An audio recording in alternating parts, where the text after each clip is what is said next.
Fala, Nação Azul, começando aqui mais um vídeo. Galera, no vídeo de hoje vamos acompanhar aí a galera lá dos donos da bola, comentando sobre esse jogo aí que o Cruzeiro vai enfrentar o Vasco, né? Lá em São Januário. O estádio vai estar vazio, o Vasco foi punido, né? No jogo contra o Goiás. Então, jogo sem torcida, o que é bom para o Cruzeiro, mas na atual situação do Vasco também é bom para o Vasco. Torcida lá ia pressionar um pouco o time ia ficar nervoso e ia favorecer o Cruzeiro. Mas também, sem torcida, não tem pressão em cima do Cruzeiro e pode nos ajudar aí a sair de lá com a vitória. Créditos para os donos da bola do canal Band Minas. O link vai estar aqui na descrição. Passa lá e confere. Mas antes, galera, um pedido muito importante. Se você não for inscrito aqui no canal, se inscreva e ative o sininho de notificações para você nunca perder uma notícia do Cruzeiro. E se você gostar do conteúdo, curte aqui embaixo que vai nos ajudar bastante. Bora pro vídeo. Com a gente, meu povo, Palácios e Paulo Vitor regularizados. Vai ter estreia no Cruzeiro. Thiago Valuzeiro fala a partir de agora. Teremos estreia, Valuzão? Boa tarde para os amigos. A tendência é que não. Jogadores ainda trabalham a questão do aspecto físico, por isso que a gente sempre diz aquele cuidado que se deve ter, né? Uma coisa é trazer o jogador, aí ele geralmente é regularizado. A lista dos convocados do Cruzeiro para a partida de amanhã contra o Vasco da Gama ainda não saiu, mas a informação que eu tenho é que a tendência é que esses jogadores não sejam relacionados já para este primeiro duelo contra o Vasco, e aí sim ganhando uns dias. É bom a gente lembrar, né, que o Elivelton veio do Elche e o Paulo Vitor do Valladolid, os jogadores que terminaram agora a temporada europeia, então num período aí de férias, e vão precisar de mais alguns dias. Mais pra frente, sim, a gente deve ter esses jogadores relacionados, mas repito, a informação que tenho é de que não devem aparecer já nessa primeira convocatória para o jogo de sábado contra o Vasco. Inclusive, emendando essa notícia, o Cruzeiro, que liberou o lateral direito Igor Formiga, vai jogar no Portimonense. Em definitivo, é um jogador que não faz parte mais do elenco do Cruzeiro nessa temporada. Ô Favarini, esse jogo, o fato de ser um jogo com portões fechados, é que lá, mesmo com casa cheia, o Vasco está enfrentando sérias dificuldades. Mas é melhor, eu acho, para o adversário encontrar portões fechados. Você acha que é um grande benefício ao Cruzeiro jogar sem torcida lá em São Januário? Boa tarde, bem-vindo. Boa tarde, Everson. Obrigado a todo mundo pelo convite. Cara, eu acho que na situação que o Vasco está, o Vasco sempre flertando com uma crise, né? Já chegou na Série A, voltou para a Série A depois de 2 anos de Série B e já está passando aperto de novo, já está na zona do rebaixamento. Então talvez os portões fechados, com a pressão que a torcida já está exercendo sobre todo mundo, sobre o pessoal da 777, sobre a comissão técnica que ainda não foi contratada, sobre o Paulo Brax, sobre o elenco, talvez os portões fechados sejam bons até para o próprio Vasco da Gama, né? Que o torcedor vê que a situação não está boa ali durante o jogo, acaba ficando mais nervoso, o time sente isso dentro de campo, então o Vasco, com portões fechados sem o torcedor, pode se beneficiar disso. Para o Cruzeiro, melhor ainda. Não vai ter pressão de torcida contra. O Cruzeiro tem jogado melhor que o Vasco, assim como o Vasco voltou da Série B, mas já conseguiu uma gordura, vencendo, conseguindo uma boa sequência no começo do campeonato. Não está tão pressionado como o Vasco. Então, em São Januário, acho que sim, o Cruzeiro pode se beneficiar dos portões fechados. Thiago, pouca gente sabe que você é um grande torcedor do Vasco da Grana.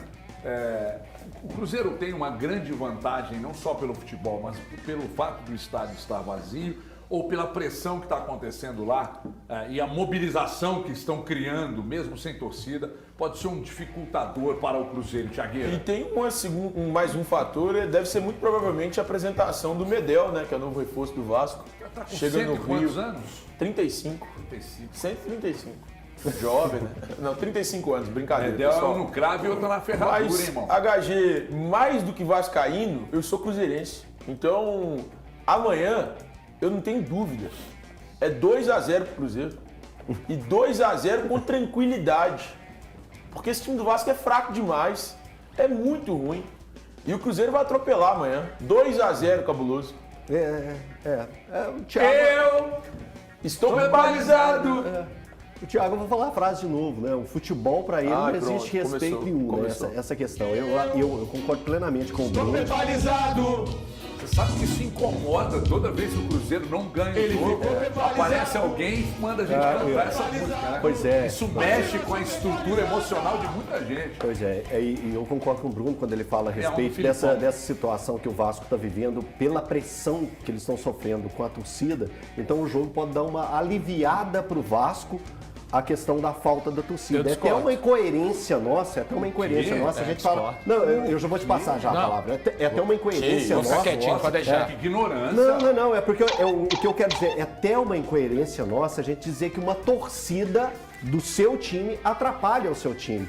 Mas no momento que o Vasco está vivendo, eu encaixo pelo momento, pela situação. O Vasco vem de uma punição, justamente uma derrota no jogo contra o Goiás. Né? Foi a derrota para o Goiás que gerou essa punição que o Vasco está vivendo agora. Então a pressão lá é muito grande. Mas eu acredito num jogo pleno, um jogo aberto.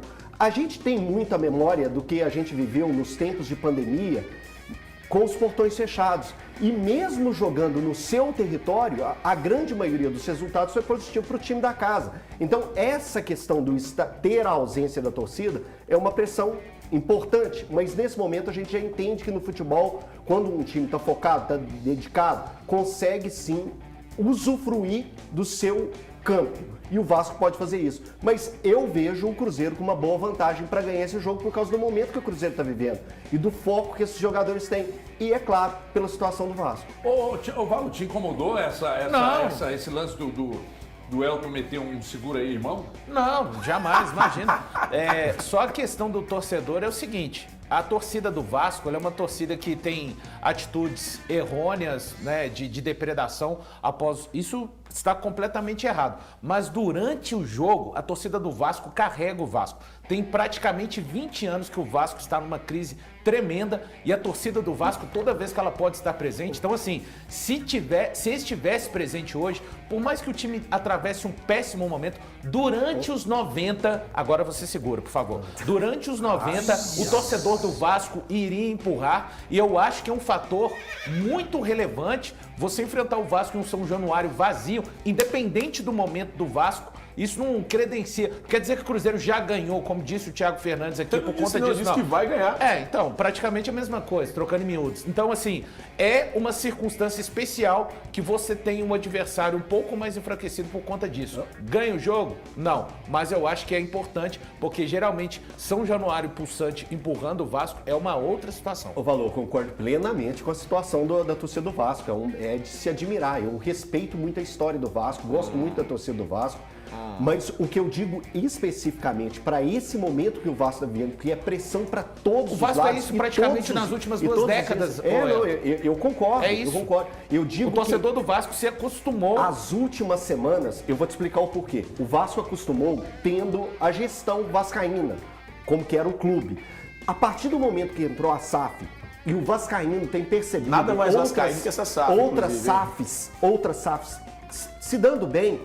O vascaíno está muito incomodado com o momento da gestão do Vasco. Sim. Então as cobranças têm partido da torcida diretamente para jogadores que vieram nesse momento de SAF.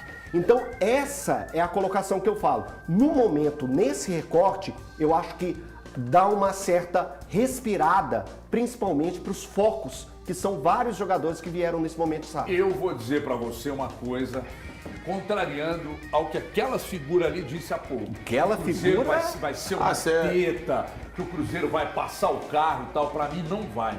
Claro que não, você tá torcendo contra. Isso é igual o Elton, tá torcendo contra. Mesmo o Vasco estando uma draga desgraçada, é jogo duríssimo, duríssimo. E é jogo do campeonato do Cruzeiro, na minha visão. É isso aí, aqui. Claro isso aqui, é um campeonato à parte do Cruzeiro. Quando eu tava lá na cachorrada lá com o Fael, ficamos lá 10 minutos falando desse homem aqui, todo mundo ama esse homem. Por causa disso aqui, ó.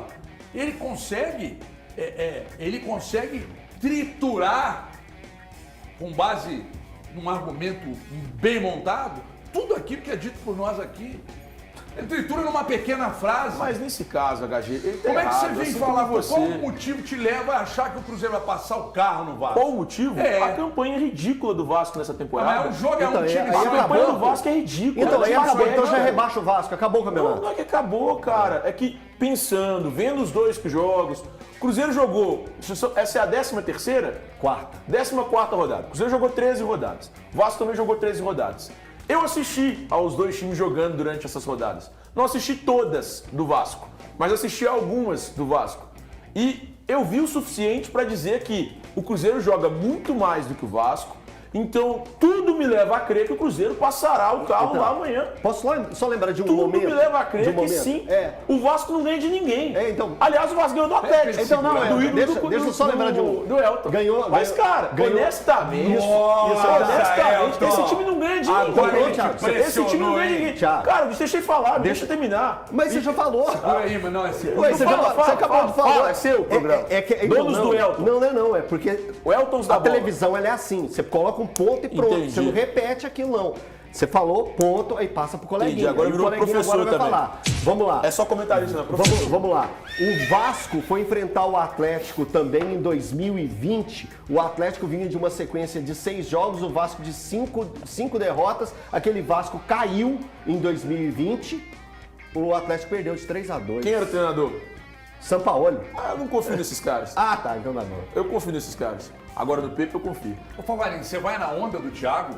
Vai passar o carro, o Cruzeiro vai atropelar e tal? Ou você, assim como nós aqui, tem juízo? Você também é comedido. Você nota que mesmo o Vasco, com sérias dificuldades, é o Vasco que quer se reabilitar, que vai jogar sem, de certa forma, sem a pressão contrária da torcida. Ah, mas contrária por quê? Porque tá metendo pressão nos caras.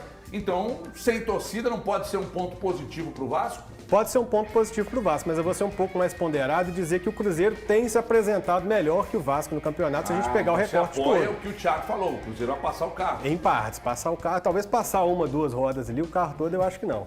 Mas mas a gente está falando do time que... A gente está falando do time que empatou com o Flamengo fora, empatou com o Internacional fora, ganhou do Bragantino fora de casa por 3-0 no começo do campeonato. Não era aquele Bragantino que está muito bem agora, mas venceu praticamente ali o mesmo elenco, o mesmo técnico. E o Pepa tem conseguido encaixar esse time fora de casa. Acho que por isso que o Cruzeiro pode ter essa vantagem. Jogando em São Januário com portões fechados pode ser bom para o Vasco, mas o Cruzeiro tem se apresentado melhor. Nossa, que o Wesley, Vasco. quando eu vejo esse lance aí, cara, eu acho inacreditável. Cavada, então. Quando eu vejo esse lance aí, tinha que ter batido, não tinha? Thiago, nos bons Chuta, tempos, fazia cara. esse gol. Chuta a bola, dá um rapa Tem que 30. a gente não pode falar. O que Pode, me incomoda claro que na pode. situação, atacante tem que definir, cara. Você não pode receber a bola naquele momento e achar que o zagueiro parou de correr, que o goleiro não vai. Você tem que perder, fazer ou errar é do jogo, mas você tem que tomar uma decisão. E não tem decisão, você não sabe. Muita gente fala, se ele tivesse finalizado, o goleiro pegaria. Beleza, mas finalizou. A gente está falando de um lance que tinha tudo para ser e a gente não viu ele tomar uma atitude, é isso. Vou te falar um negócio, HG. Em 99% das coisas que o Valo fala, eu acho uma bobagem tremenda. Mas quando ele fala sobre técnica do futebol, eu paro para escutar, porque aí ele entende mesmo. Você viu como é que eu desarmo ele? Ele preparou pra me dar uma porrada e eu já elogiei. Mas você tá metendo 1% de elogio. Você viu? 1% de Preparou pra me dar uma elogio. porrada e eu parei. Se o Thiago discorda de mim 99%, é sinal que eu tô no caminho certo. Não, você tá errado, tá no caminho completamente equivocado. Galera, jogo extremamente importante para o Cruzeiro, porque é um confronto, digamos, direto, né? Porque o Vasco vai brigar lá embaixo e o Cruzeiro tá entre lá e entre o meio ali. Então, o Cruzeiro tem que sair de lá com uma vitória para não ficar aí nesse confronto contra os times lá de baixo até o final do campeonato. Qual o placar que você acha que vai ser? O Cruzeiro vai conseguir vencer ou não? Vai jogar mal e vai perder? Deixa aqui embaixo para mim nos comentários. Então é isso, galera. Um abração para todo mundo e até o próximo vídeo.